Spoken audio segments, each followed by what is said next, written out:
Radhe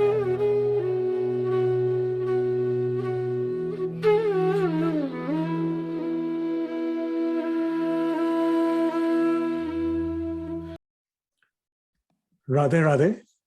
On Sunday, January 23rd, 2022, Mummy and I are here to present a recap of today's Bhagavad Gita study session. Radhe Radhe. I'll go ahead and share my screen and we'll run through some commentary. So as always, we had our few quiz questions, and then we covered chapter 4, verses 34, 35, and 36. Very, very pivotal, important verse, chapter 4, verse 34, which on one hand is extremely obvious, perhaps, to all of us on these spiritual journeys, yet it also presents to us two additional points from Sri Krishna that perhaps get overlooked early on in one's journey, or sometimes even later. So as you said, the message is on or in the radio, the reference to AIR, meaning approach a spiritual master, and then the two very important things to remember: inquire with reverence, with respect, with humility, and R, render service to the Guru, render service to God. So all of this, as I said, seems to now become a full package that is not just consisting of seeking a guru to get help with one's questions or seeking divine knowledge, but rather holistically seeking divine knowledge, inquiring, but with that complete sense of humility, and rendering service, doing any kind of seva, little or large, that each of us is able to perform. So in the text, we saw Swamiji's commentary with several examples of shlokas from the Srimad Bhagavatam, Chandogya Upanishad, Jagadguru Shankaracharya, and so on. Key essence in all of them, very important word here in English, nescience. All of us, when we are as souls misidentifying ourselves as the body, we are covered or clouded by ignorance or lack of awareness. That is nescience. And therefore, we should be seeking assistance from a guru, a spiritual master, to help get us away from that awareness, that lack of awareness and that ignorance, and seeking to increase our divine knowledge. Again, examples, as I mentioned, from various scriptures, various shlokas. In each situation, it is about surrendering to a guru and then inquiring with respect, performing seva along the way, and helping ourselves with the guru's grace and by the grace of God to gain self-realization and to increase our divine knowledge. So final thought is that this is one of the most magnanimous graces of God. It's a noble grace, it's kindness of God that he puts us in contact with a guru at a suitable time in our individual journey. Chapter 4, verse 35, we covered the message here about holistic, impartial view. So a reference again to chapter 4, verse 24, seeing Brahman in everything. The act of sacrifice, the ladle, the offering, everything is Brahman. And here, Sri Krishna in chapter 4, verse 35 says, firstly, when we get help from a guru and we gain enlightenment, then we will never fall back to a state of delusion or confusion. And with that light of knowledge, then we are able to see that all living beings are but a part of the Supreme Lord. And they are all seated within God. God is seated in our hearts, and we all are tiny fragments of God. As Mummy had mentioned, the Supreme Super Soul, we are but tiny fragments, tiny souls.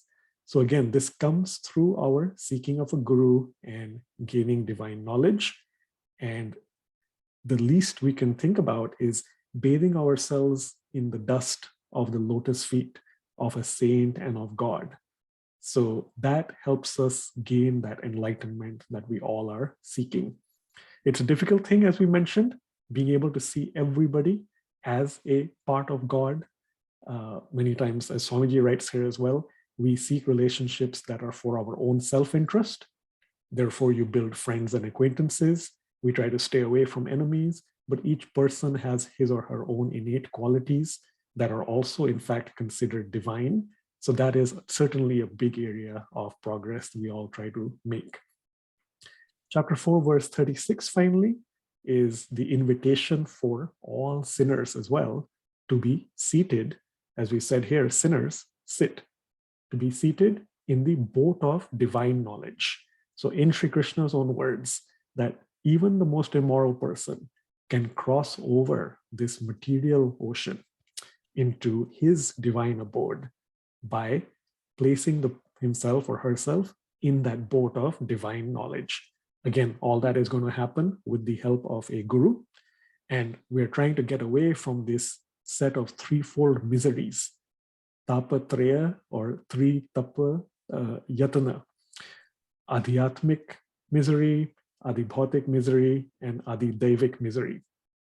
Miseries that come from us as a body or mind, miseries due to others and their states, and miseries out of our control, such as due to the environment or weather. So in all that, Swamiji describes us as a football being kicked around. We're that soul who lifetime after lifetime is sometimes on earth, sometimes in the celestial abode, sometimes in the hellish planes of existence. But our goal is to try to join in the divine abode of Sri Krishna. So all that again will come with divine knowledge, and very important, we do our duties. We do our dharma, prescribed duties, and our karmas, but connecting it back to chapter 3, verse 9, we seek to do this as a yagna, as a sacrifice to God, an offering with devotion to God, which will then help cut those material, knots of material bondage. And again, with our chariot here, the intellect, we as a body are a chariot, the intellect is the charioteer. We would like to enlighten or illumine the charioteer, the soul guiding the intellect controlling the mind, and with that, crossing over to that divine realm. Mummy, anything you would like to add here? First on yagna, sacrifice, knowledge, and then of course we'll talk about Sanskrit words and other items. Okay, yes, yagna is a very important word in these verses.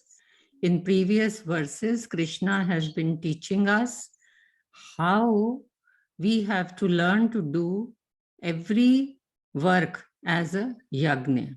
So basically in verse 18, Krishna taught us to do action in inaction, whereby we continue doing our work in this world, but we stay centered in our heart with God realization. And then in verse 24, Krishna has taught us Brahmarpanam, Brahma Haver, Brahmagnau. That means we start seeing God everywhere. Now, how do we do that? Olden days, it was just the real Vedic fire was lit and all the offerings were done. Here Krishna is teaching us how we have to learn to offer all our sacrifices as a yagna, that we start doing all the work, first offering it to God and doing it as a yagna, doing lot of spiritual practices, spiritual sacrifices. And through that, everything should culminate into knowledge. And now how does everything culminate into knowledge? We have to have that God's grace, whereby a guru appears in our life, and from guru, with reference and with lots of humility, we have to inquire about the divine knowledge. Once we understand that knowledge, by putting the guru's lotus, dust of guru's lotus feet on our heads, that means we soak ourselves in that beautiful prakash. Prakash means that illumining light of Guru's lotus feet dust. And with that, we get this divine knowledge, which will help us to cross over this material world. And let's talk about the Sanskrit words. I want everybody to look at this word pariprashnen. Pariprashnen means by humble inquiries. So we have to approach a guru and very humbly inquire from him about the absolute truth, the divine knowledge. And the next word I want everybody to see is Santarishyasi. Santarishyasi means you shall cross over. How shall you cross over? Krishna himself tells us that once you are seated in the boat of divine knowledge, you will cross over this material world. And so through a guru, through God's grace, when we get a guru, we will learn the divine knowledge. Automatically, it will be revealed in our hearts. And with that divine knowledge, we'll be able to get free from the clutches of Maya. Yes, thank you for those reminders, Mommy, and the summary as well. So again, Santarishasi and Pariprashnena, key Sanskrit words for today, and nescience, as I mentioned, of course, for English. Also, do remember those three taps. Three tap means three, tap means fever, or fever means in this case the miseries. So there are three kinds of miseries: Adi Atmik, Adi Bhautik, and Adi Daivik. Due to different reasons, these are the miseries which keep on affecting the human beings. So we are all the time in suffering due to different reasons. And we want to get rid of these sufferings, and that will happen, as Krishna tells us, that once we approach a spiritual master who knows, who is God realized, he will help us to enlighten our minds, because based on our own, we cannot understand God realization. Guru helps, and once we are seated in that boat of knowledge, we shall cross over this material world, get away from the sufferings of Maya. Absolutely.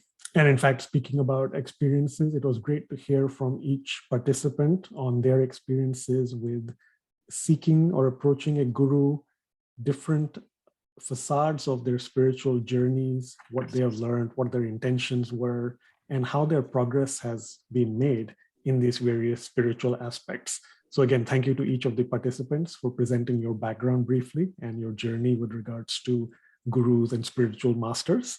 So on that note, we'll meet next week. Thank you so much. Radhe Radhe. Radhe Radhe.